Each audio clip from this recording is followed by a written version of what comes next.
जो हमारा व्यवहारिक जगत में व्यवहार है, वही व्यवहार अगर हम आध्यात्मिक जगत में भी लेके आएंगे तो यहाँ जिस उद्देश्य से आए, यहाँ जिस पर्पस से आए,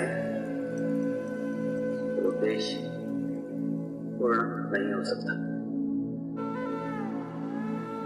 सबसे पहले समर्पण ध्यान में हम क्या लेके आए हैं। समर्पण ध्यान की अनुभूति अगर आपने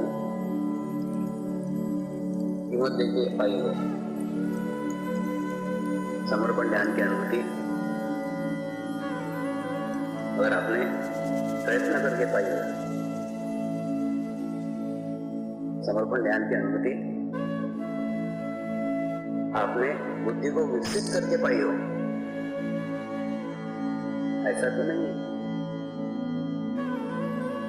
तो जो अनुभूति प्राप्त करने के लिए, जो अनुभूति अनुभव करने के लिए जहां आपका पैसा काम न आया, जहां आपके प्रयत्न काम नहीं आए, जहां आपकी बुद्धि काम नहीं आई, तो आपका तो यहां कुछ लगा ही नहीं है। आपको इसमें से कुछ भी खर्च नहीं करना पड़ा, ना प्रयत्न करना पड़े, ना बुद्धि खर्च करना पड़ी, ना पैसे खर्च करना पड़े, कुछ भी खर्च नहीं करना पड़ा। जब कुछ खर्च करना ही नहीं पड़ा, ये चीज एकदम स्पष्ट हो जानी चाहिए, ये चीज एकदम क्लियर हो जानी चाहिए कि हमको हमारे कारण नहीं है, हमारे बुद्धिमत्ता के कारण नहीं मिली, हमारे परिश्रम के कारण नहीं मिली, हमारे धन के कारण नहीं मिली। तो जब इन चीजों से ये मिली ही नहीं है, तो इन चीजों से ये बढ़ कैसे सकती है, वृद्धिगत कैसे हो सकती है, उसमें विकसित कैसे हो सकती है, उसमें आप विकसित कैसे हो सकते हैं? जबकि उस अनुभूति को विकसित करने के लिए आप ये गलत तरीके अपना रहे हो, बुद्धि का इस्तेमाल कर रहे हो, परिश्रम का इस्तेमाल कर रहे हो, पैसे का इस्तेमाल कर रहे हो। ये तीनों मार्गों से, तीनों रास्तों से वो आपको मिला ही नहीं है, और इन तीनों गलत रास्तों से आप उसको बढ़ाने की कोशिश करो, आप उसको वृद्धिगत करने की कोशिश करो बुद्धि के मार्ग से,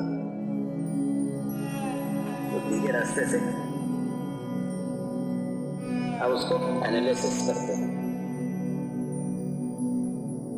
बुद्धि के स्तर पे लॉजिक बिठाते हो, उसको समझने की कोशिश करते हो, दूसरे को समझाने की कोशिश करते हो। जो बुद्धि के स्तर पे आपको ही मिला नहीं है, उस बुद्धि के स्तर पे आप दूसरे को कैसे दे सकते हो? तो बुद्धि का उपयोग करके आप आपकी ही आध्यात्मिक प्रगति में अड़चनें खड़ी कर रहे हो, आप आपके आध्यात्मिक प्रगति में बाधाएं खड़ी कर रहे हो, आप आपके आध्यात्मिक प्रगति में रुकावटें खड़ी कर रहे हो। वास्तव में बुद्धि यहाँ समाप्त होती है, वहां आध्यात्मिकता की शुरुआत होती है।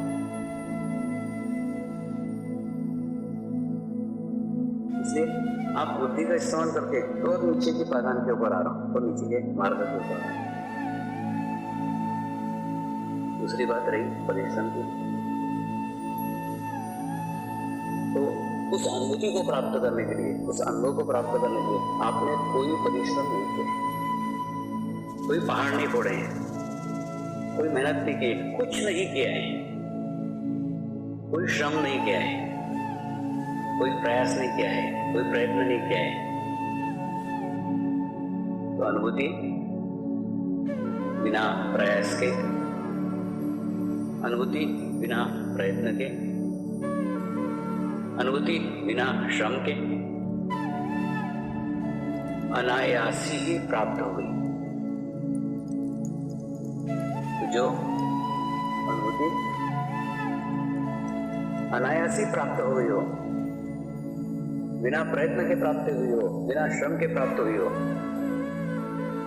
ऐसे अनुभूति को विकसित करने के लिए श्रम काम नहीं आएगा, परिश्रम काम नहीं आएगा, प्रयत्न काम नहीं आएंगे, जबकि आप उसे विकसित करने के लिए प्रयत्न करते हो, परिश्रम करते हो, श्रम करते हो। तो ये प्रयत्न ही आपके आध्यात्मिक स्थिति को वृद्धिगत करने की अड़चन है। ध्यान करने के लिए बैठते हो, ध्यान करने के लिए कितने प्रयास करते हो, कितने प्रयत्न करते हो, कितनी मेहनत करते हो, जितने प्रयास, जितने प्रयत्न ध्यान करने के लिए कर रहे हो, उसमें का 10वां हिस्सा भी समर्पण करने के लिए खर्च करो तो उद्धार हो जाएगा।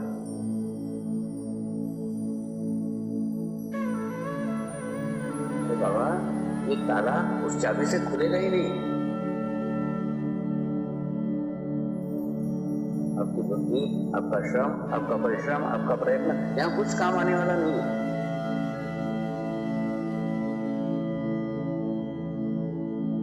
जब यहाँ काम ही आने वाला नहीं है तो उसे छोड़ क्यों नहीं देते? तीसरा है धन। अनुभूति कोई धन के सहारे, किसी संपत्ति के सहारे, किसी फीस के सहारे, किसी चंदे के सहारे, किसी डोनेशंस के सहारे आपको नहीं मिली। जब इनके सहारे ही नहीं मिली है तो इनसे वृद्धिगत कैसे हो सकती है, इससे बढ़ कैसे सकती है? समर्पण ज्ञान क्या है तो एक बार अगर आपके समझ में आ जाए तो सारा रास्ता खुल जाएगा, सारा मार्ग खुल जाएगा। लेकिन इसकी शुरुआत मैंने जानबूझ करके वहां से की, शुरुआत से की। हाँ, ये विषय शुरू से बताना चाहता हूँ कि अनुभूति कैसे मिली, यहां से शुरुआत करो, एकदम सीधी स्पष्ट हो जाएगी। पहला कि अनुभूति कोई धन के सहारे, कोई बुद्धि के सहारे, कोई श्रम के सहारे नहीं मिली, अनायास मिली है।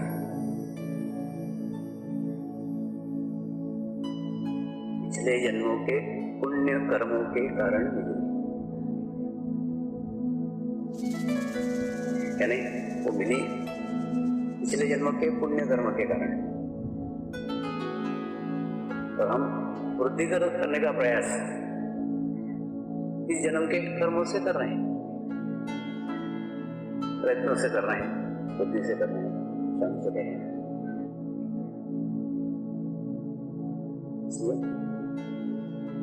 वो अनुभूति कैसे मिली है पहले वो समझना आवश्यक है। दूसरा समर्पण ज्ञान एकदम सरल पद्धति है, एकदम सीधी पद्धति है। इस पद्धति में बुद्धि की कोई आवश्यकता नहीं, श्रम की कोई आवश्यकता नहीं है, धन की कोई आवश्यकता नहीं है। इन तीनों के सहारे यहां नैया पार नहीं लग सकती। समर्पण ज्ञान विश्व चेतना के साथ जुड़ने की एक सरल पद्धति है, एकदम सिंपल पद्धति है। विश्व चेतना यानी परमात्मा, परमात्मा यानी विश्व चेतना, तो विश्व के कण कण में फैली हुई है। ऐसी वैश्विक चेतना के साथ अपने अस्तित्व को संपूर्ण समाहित कर देना, संपूर्ण मर्ज कर देना। समर्पण ध्यान है। लेकिन उस विश्व चेतना में अपने आप को समाहित करने के पूर्व आपके अंदर की चेतना जागरूक होने की आवश्यकता है। और आपके अंदर की